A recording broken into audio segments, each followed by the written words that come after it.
All right, so we've all heard about the power of the pen, right?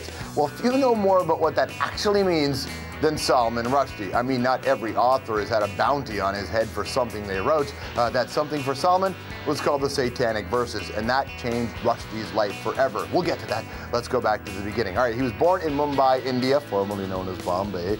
He grew up in a Muslim household, albeit not a particularly religious one. He was the son of a British educated businessman, so Rushdie followed in his father's footsteps to Cambridge, got a job as a copywriter, and actually published his first novel in 1975. But it wasn't until 1981, when he put out a book called Midnight's Children, that the literary world took notice.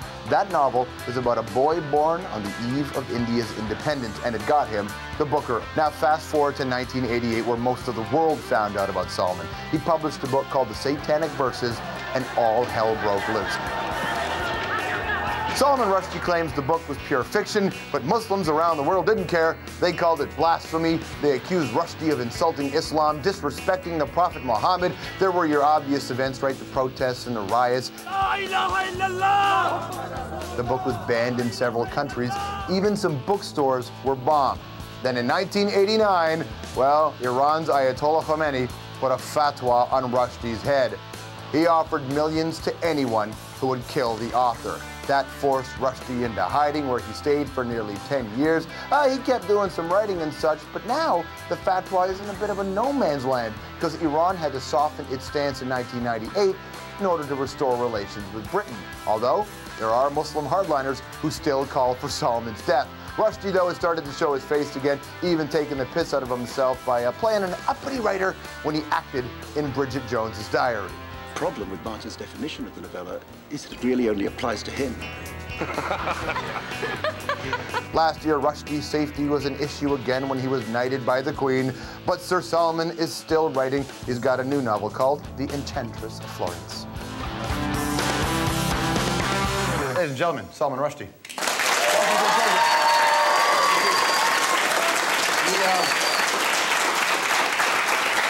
There's a lot to talk to you about. We could spend the entire time talking about your prowess as a table tennis player. We could do that. You're a hell of a ping pong player? I can play. Yeah? Yes. Are you very competitive? I'm super competitive. Really? Yeah.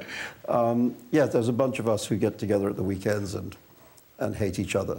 Nice. Yeah. It's across the table. Nice. Well, how did table tennis come out? Did someone just go, I have an idea?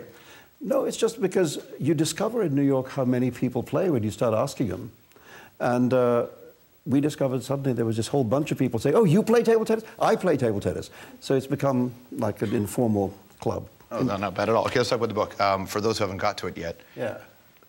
What's it about? What's it about? It's about a woman who is a princess of the Mughal dynasty in India who gets lost. She gets, first of all, captured by a warlord, and then she kind of bounces across the world as a series of battles and victories and defeats. She eventually falls in love with an Italian soldier of fortune who brings her back to Italy, where she creates kind of a stir, and she's probably a witch.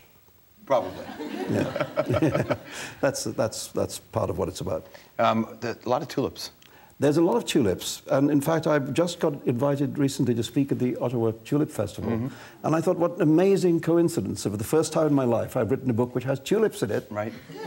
And the tulip people want me. Well, one of the characters has tulip tattoos, but then also, are you also tied to the executioners? It's the most amazing discovery I made, that in Turkey, which is actually where tulips originally came from, you know, the gardeners of the Sultan, the gardeners in the Topkapi Palace, doubled as the executioners. So the chief gardener was the chief executioner. So to survive, you had to run a gardener. There was a rule that if you were an aristocrat and you were sentenced to death, you got a second chance, which is you could run for it. And the head gardener would chase you. And if you could get through the gardens and out the gate, then you were allowed to live. But That's like an episode of Cops, isn't it? it is. It's kind of, you know, the thing about history is it does turn out to be much more like slapstick comedy than you think it's going to be. Certainly. You know? The problem is that the head gardener was always chosen for his athletic speed. So really, you had no chance at all. Well, I mean, in this book, there's a lot of stuff that actually happened in history that you've taken, and it's a combination of what actually happened. Yeah, and all the crazy stuff is true. yeah, the banal stuff is you The made banal up. stuff I made up, yeah. But the crazy stuff, I mean, for instance, there's this moment where this warlord who captures the princess, he's defeated and killed at the end by the Shah of Persia. You just spoiled the book. No, that's only page 50 or something. Right. Anyway, the Shah of Persia, he cuts him up, chops him up in pieces, sends the pieces around the empire to say, look, he's really dead, gets his skull, this is much better than Damien Hirst, you know, sets it in jewels and gold and makes it into a wine goblet, which he then drinks from.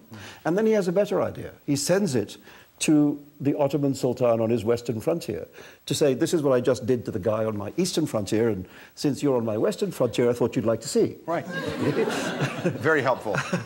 And as a result, the Ottomans went to war with him and beat him. And that's true. And that's true. This is the stuff you don't have to make up. Well, the other stuff, did you make up all the sex stuff in here? The sensuality? I mean, you've got the kind of... I've never made up a sex scene in my life. No.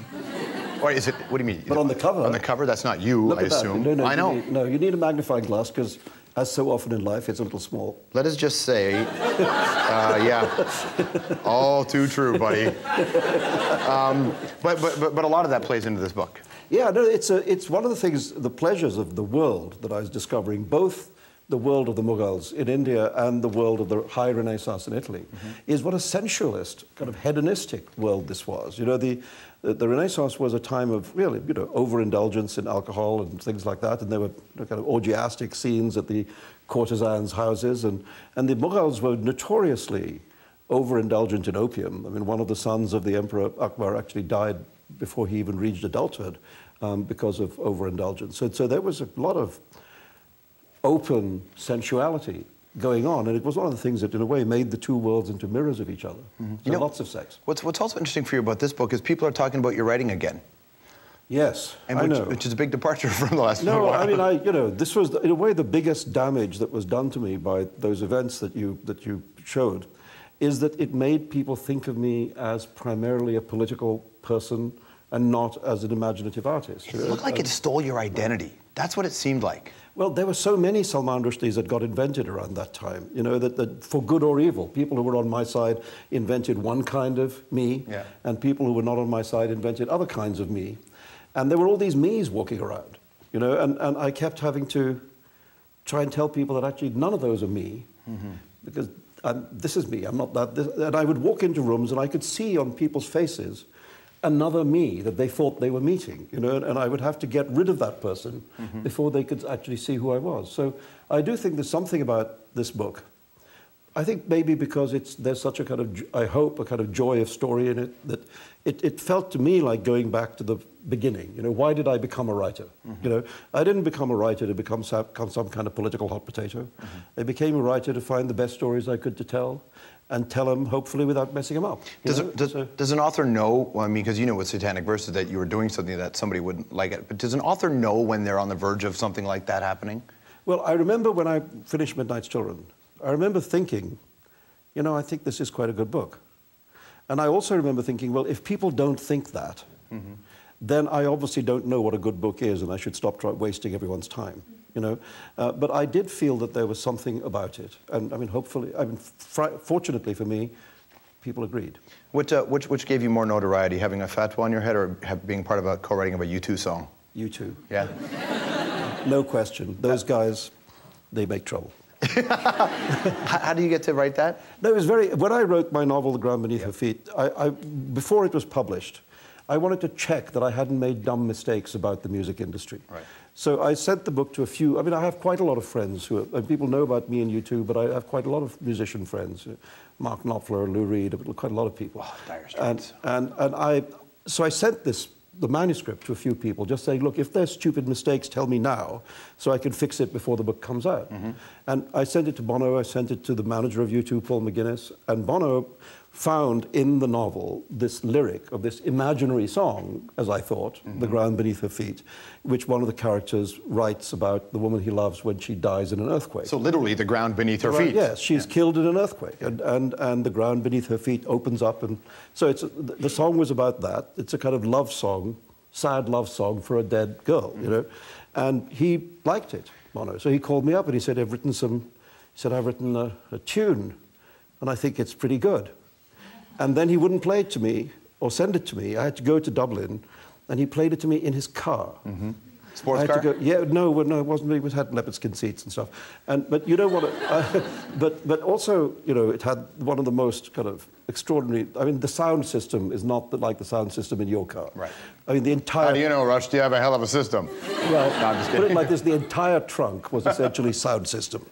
So we played this a few times, and when he was sure that I'd liked it, then he went and played it to everyone else, you know, and then it ended up on a U2 album, and I had the enormous kick of going to watch them on tour, singing my song. I heard that, I mean, when you were still, one of the first public appearances you made when you were still dealing with... Was it a U2 concert? Was at a U2 concert. You had to deal with the Fat Twan. And you go on... What did your family tell you when you were about to go public? What did your son say to you? My son said, "Don't sing."